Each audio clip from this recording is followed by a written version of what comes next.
You are leaving this weekend for Europe. You have a couple of countries on the list. I was asked by a coworker to ask you this question. We read a Wire story that said you're going to have something like 48 meetings in 6 days. In 6 days. And you do not want to see my schedule. How is that even possible?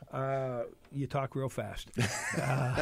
It is one meeting set up after another. And sometimes they're like 15-minute meetings, half-hour meetings with different people. And then people are left behind, companies are left behind to follow up in greater detail. We have a number of companies from across Pennsylvania that are going along with us. Some of the chambers are going with us. Drexel, University of Pittsburgh, and Carnegie Mellon, I think, are going with us also to talk about what they have available over here. What we're doing is going over there to sell Pennsylvania more. We have a lot of companies from France and Germany who have people employed here. I think it's over 50,000 people in Pennsylvania employed by companies from those two nations. We'd like to see more employed. We'd also like to be able to sell more of our goods over there, and this is how trade relations grow. They're our fourth largest partner when it comes to trade. I'd like to see them grow even more, and we want to do that with all the trading partners. That's how we create jobs.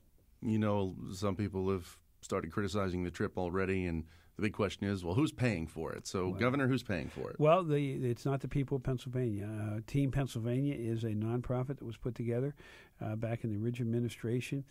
Many companies belong to it. They pay dues to it. They raise money for it.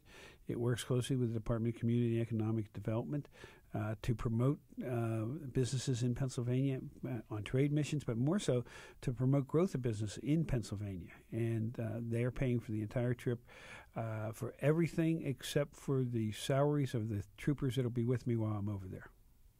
Even the airline ticket for the troopers is paid for by Team Pennsylvania. Okay.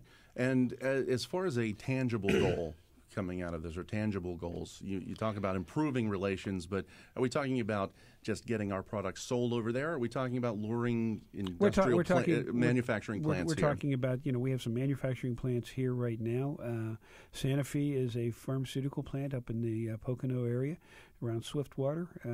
We want to keep them growing here in Pennsylvania, and we're meeting with them. But we're talking about growing as many jobs as we can. Hopefully we'll have some announcements to make of some jobs that we've gotten. But then there's also the intangible. Excuse me, my wife was going to be Sue's will be talking about tourism and getting the tourists over there to come over and see the beauty that we have in Pennsylvania from our history, Independence Hall, Gettysburg, Point State Park in Pittsburgh, Lake Erie, to our culture. We have the Barnes Foundation opening their new facility in Philadelphia in May.